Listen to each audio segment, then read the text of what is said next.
All of us want to be space experts, like Oli. But most of us aren't.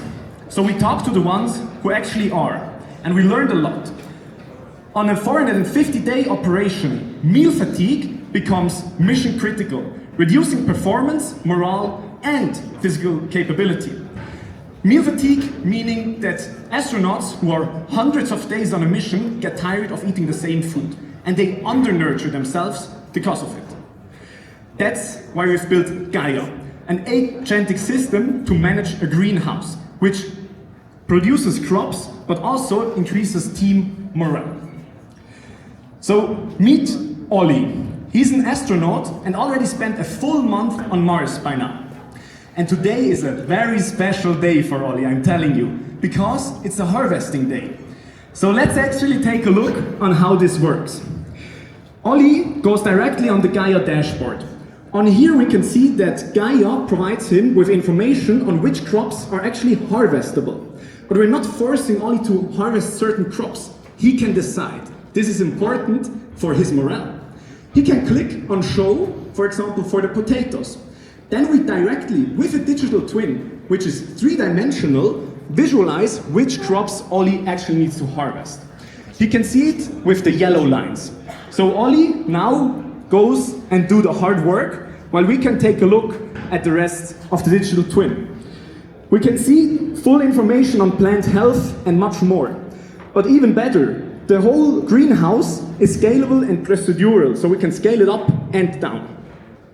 Even if it looks like it with Ollie, we're actually not on Mars yet, so we had to build a simulation to test our agents. You can see how we run the agents, and shortly afterwards, you can see how they get to work. So plants are growing and agents are managing the greenhouse, managing the atmosphere, but also things like water flow. We can also click on the modifiers to then get insights on what the agents actually did. We have kind of a little bit of logs for all the modifiers, as you can see in the bottom left. But one thing that is important here is that this is not everything that they need. They also have an agent monitoring system, which is essential for them to build trust. On there, they can see the full insights of the dashboard and the health of the greenhouse.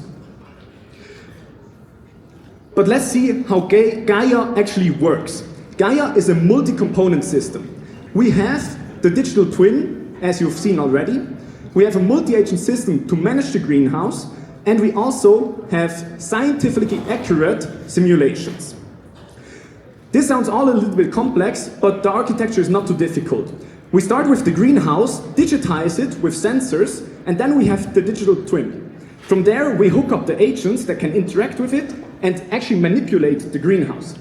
The agent can then, through the dashboard, interact with the crew directly. But now, let's hear how the science actually works. At ETH Automated Control Lab, I learned that stochastic systems are very hard. That's why our agents can verify their actions in our custom simulation pipeline. We also simulate inputs like power and water to maximize efficiency for our greenhouse. Thank you so much, Ollie. And AWS is, of course, the ideal platform to build this. We've leveraged multiple different services which work together properly, and if you can see Lionel's tired eyes, he was working a lot on this, but it came out great. But to have this working on Mars, we have a problem. There's a 25-minute one-way trip of information from Mars back to Earth. So we need a payload that actually works on Mars. Here you can see an example of DeFi Space. They have a payload where it can actually deploy our full infrastructure and run up to 70 billion parameter models, which work perfectly well for our multi-agent system. Like this, we can actually run it efficiently on Mars. And with this, we don't only manage a greenhouse, we drive mission-critical value, making Ollie happy for a full operation. And this is Gaia.